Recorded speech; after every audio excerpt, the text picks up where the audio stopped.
Hello friend, कैसे आप सभी लोग। आज की इस वीडियो में मैं आप लोगों को क्लास 12th बायोलॉजी का 40 मोस्ट VBI ऑब्जेक्टिव क्वेश्चन बताऊंगा जो बोर्ड एग्जाम 2025 में आपको पक्का लाने की 100% गारंटी है। तो आप लोग पूरे वीडियो को ज़रूर देखिएगा। और आइए हम लोग सवाल को स्टार्ट कर लेते हैं। तो सवाल नंबर 1 है कि आवृत्ति बीज पौधों के भ्रूण कोश में गुणसूत्रों की सूत्र गुणता क्या है? N, 2N, 3N या A और C दोनों। तो आंसर आपका हो जाएगा 3N, पहला का C। सवाल नंबर 2, युग्मक समानता किस प्रकार के होते हैं? हैप्लॉइड, एक गुणक, द्विगुणक, बहुगुणक या अनुगुणक।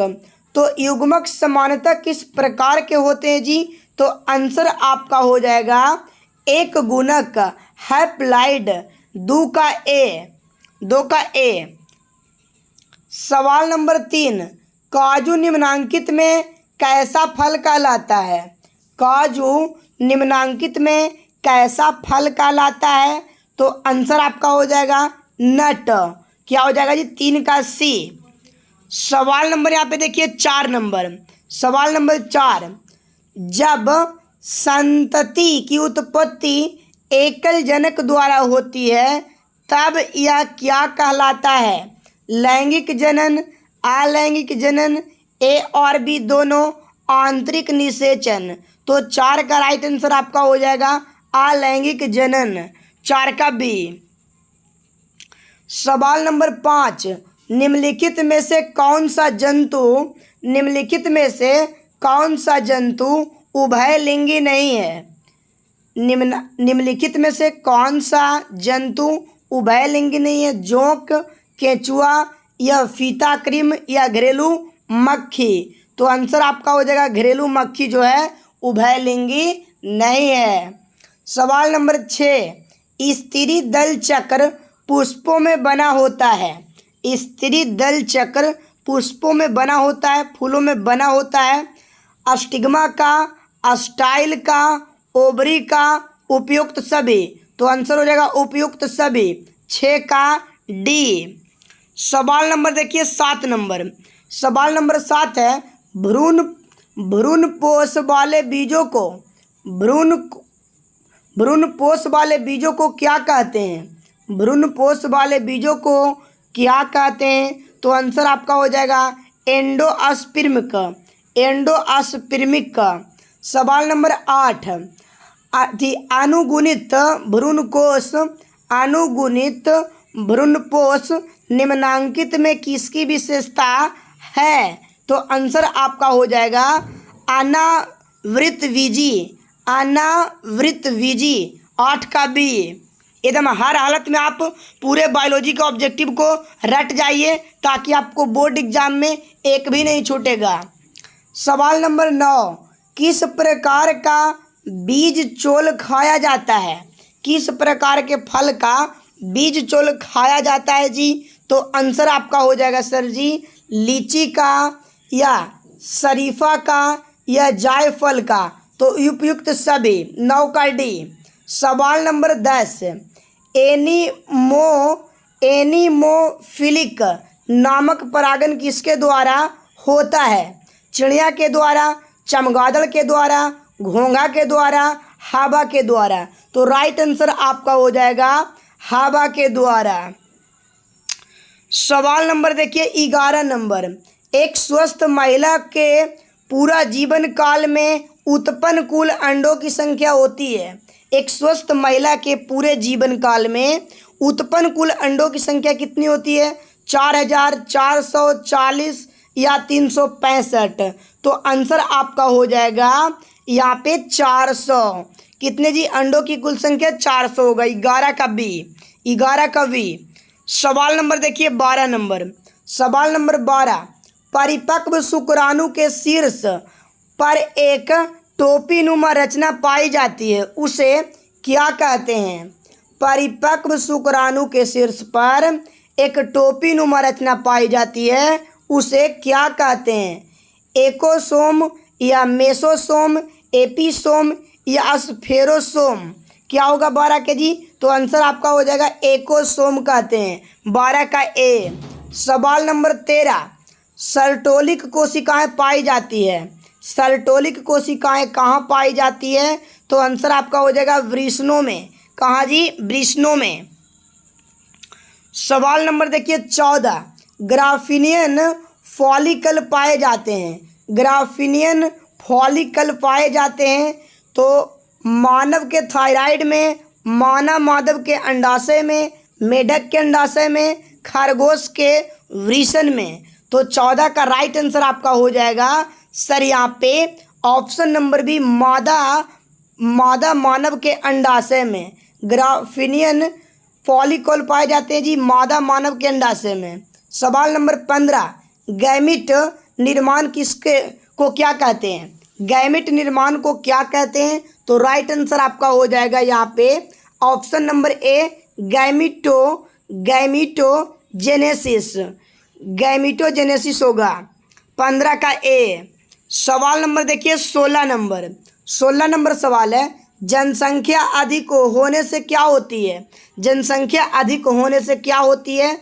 तो आंसर प्रति व्यक्ति आयु कम हो जाती है। जनसंख्या अधिक होने से आदमी का जो प्रति व्यक्ति आयु होता है वो धीरे धीरे कमता है जी। तो 16 के ए हो जाएगा।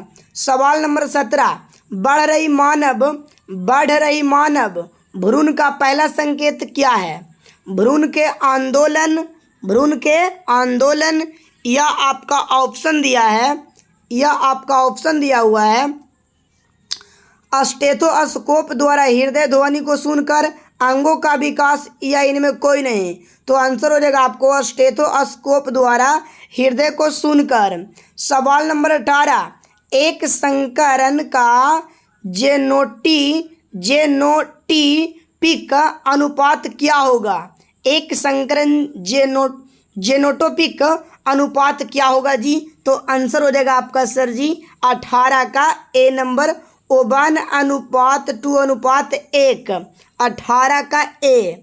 सवाल नंबर अगला देखिए सवाल नंबर 19 नंबर आपको देखना है। बहुत अच्छा सवाल है जी 19 नंबर। एक ही स्थान पर उपस्थित रहने वाले जीन किनकी? एक ही स्थान पर उपस्थित रहने वाले जीन जिनकी विभिन्न अभिव्यक्ति हो कहलाते हैं। तो आंसर हो जाएगा बहुअलील। क्या हो जाएगा जी? बहुअलील।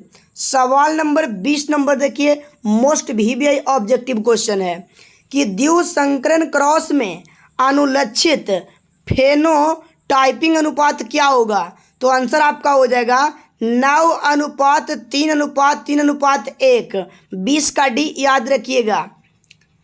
सवाल नंबर यहाँ पे देखिए 21 नंबर, F2 संतति की बहुलक्षण अनुपात अपूर्णता प्रभावित की स्थिति में क्या होता है?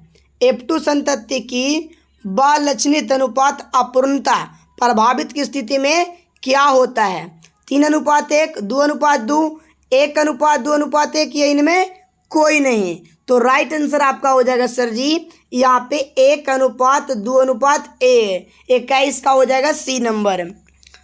सवाल नंबर देखिए 22 नंबर, ये द मोस्ट वीवीआई ऑब्जेक्टिव है। मेंडल के नियम का एक अपवाद क्या है? मेंडल के नियम का एक अपवाद क्या है जी? प्रभाविता, युग्मक की शुद्धता, या सहलगनता, या स्वतंत्रता। तो आंसर हो जाएगा आपका 22 का सी, सहलगनता। सवाल 23, डाउन्स सिंड्रोम में गुणसूत्र की संख्या कितनी होती है? डाउन्स सिंड्रोम में गुणसूत्र की संख्या 46, 47, 48, इनमें कोई नहीं। तो डाउन सिंड्रोम में गुणसूत्र की संख्या आपका हो जाता है 47। कितना हो जाएगा जी? तो 23 का हो जाएगा बी, 47। सवाल नंबर देखिए 24 नंबर।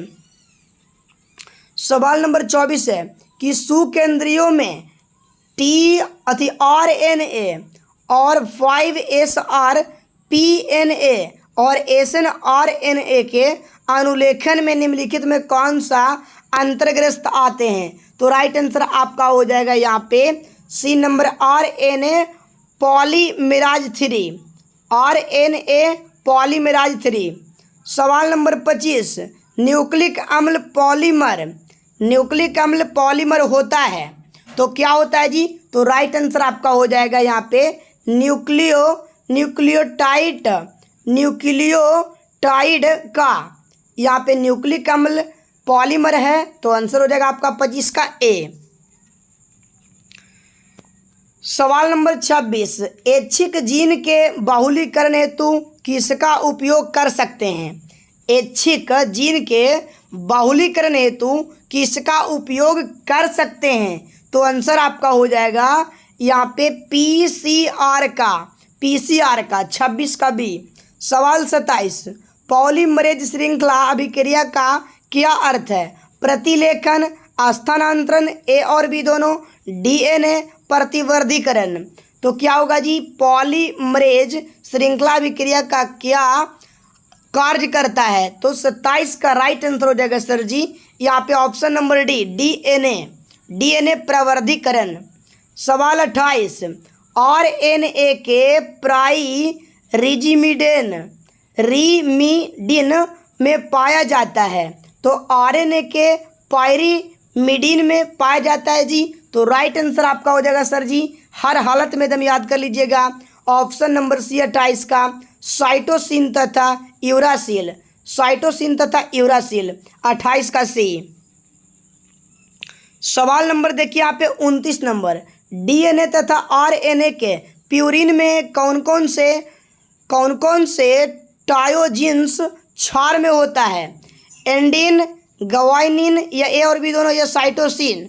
तो राइट आंसर आपका हो जाएगा यहाँ पे ए और बी दोनों, एंडिनिन या गवाइनिन।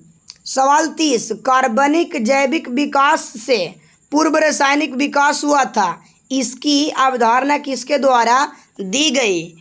तो ऑप्शन आपका क्या दिया हुआ है जो देखिए बढ़िया से एकदम। तो सवाल आपका देख लिए और ऑप्शन देखिए यहाँ पे कि 30 नंबर सवाल का राइट आंसर क्या होगा जो। तो राइट आंसर आपका हो जाएगा यहाँ पे ऑप्शन नंबर AI ओप्रियन तथा JBS हेल्डलेन द्वारा। सवाल 31 नंबर, मनुष्य निम्नांकित में से किस ऑर्डर तथा किस कुल का सदस्य है? तो बताइए क्या हो जाएगा? 31, मनुष्य निम्नांकित में किस ऑर्डर तथा किस कुल का सदस्य है? तो आंसर आपका हो जाएगा ऑप्शन नंबर ए, एथोरोपोएडी तथा पोगडी। क्या हो जाएगा जी? पोगिडी। सवाल 32, पादपों तथा जंतुओं के बीच की कड़ी किसे माना जाता है? पादपों तथा जंतुओं के बीच कड़ी किसे माना जाता है? तो आंसर आपका हो जाएगा यहाँ पे, आंसर आपका हो जाएगा 32 का यूग्लिना को। किसको जी? पादपों तथा जंतुओं के बीच की कड़ी किसे माना जाता है? यूग्लिना को। ये बोर्ड एग्जाम में पक्का आएगा, हर हालत में याद कर लीजिएगा इसे। सवाल नंबर देखिए 33 नंबर, बहुत अच्छा सवाल है कि फाइलेरिया रोग का वाहक कौन होता है? फाइलेरिया रोग का वाहक कौन होता है जी? तो आंसर हो जाएगा मादा न्यूक्लियस मच्छर होता है। 33 का सी, फाइलेरिया रोग का वाहक कौन होता है? मादा न्यूक्लियस मच्छर। सवाल 34 सर, इनमें से कौन सी बीमारी प्रत्युजक द्वारा होती है? इनमें कौन सी बीमारी प्रत्युजक द्वारा होती है जी? तो आंसर आपका हो जाएगा सर जी यहाँ पे हेजवार। क्या हो जाएगा? हेजवर। 35 नंबर, ट्रिपल एंटीजन टीका का उपयोग नहीं किया जाता है। ट्रिपल एंटीजन टीका का उपयोग नहीं किया जाता है तो आंसर आपका हो जाएगा टाइफाइड के लिए। 35 का सी। सवाल नंबर देखिए यहाँ पे 36, एड्स होता है किसके द्वारा? बताइए, कवक द्वारा, विषाणु द्वारा, जीवाणु द्वारा या हेपिथिलियंस के द्वारा? तो एड्स, AIDS एड्स किसके द्वारा होता है सर जी? तो राइट आंसर आपका हो जाएगा विषाणु के द्वारा। किसके द्वारा? विषाणु के द्वारा। सवाल नंबर देखिए 37 नंबर, कि सिकल कोशिकाएं एनीमिया किस प्रकार का रोग है? सिकल कोशिका एनीमिया किस प्रकार का रोग है? तो आंसर आपका हो जाएगा ऑटोसोम संबंधी रोग। ऑटोसोम संबंधी रोग 37 का बी। सवाल 38, रीटो विषाणु निम्नांकित में किस प्रकार का बीमारी का रोगजनक है? रीटो विषाणु निम्नांकित में किस बीमारी का रोगजनक है? सिलफिश, एड्स, फाइलेरिया, ए और बी दोनों। तो 38 का राइट आंसर आपका हो जाएगा ऑप्शन नंबर बी, एड्स होगा। सवाल 39 नंबर बताइए, बहुत अच्छा सवाल है जी, कि एंटीबायोटिज क्या होता है? एंटीबायोटिज क्या होता है जी? तो आंसर आपका हो जाएगा ऑप्शन नंबर सी, ग्लाइकोप्रोटीन। क्या होगा? ग्लाइकोप्रोटीन। सवाल नंबर देखिए 40 नंबर। सवाल नंबर 40 है कि एसिटाबुलेरिया इनमें क्या है? तो एसिटाबुलेरिया इनमें क्या है जी? तो आंसर आपका हो जाएगा 40 का राइट आंसर हो जाएगा सर जी, शैवाल, प्रोटोजोआ, जीवाणु या विषाणु। तो आंसर हो जाएगा शैवाल, 40 का ए। तो मुझे आशा है कि आपको वीडियो बहुत अच्छा लगा होगा। चैनल पर पहली बार आए तो चैनल को सब्सक्राइब कर दीजिएगा और वीडियो को अधिक से अधिक आप लोग शेयर कर दीजिएगा ताकि माहौल बना रहे और गर्दा मच सके।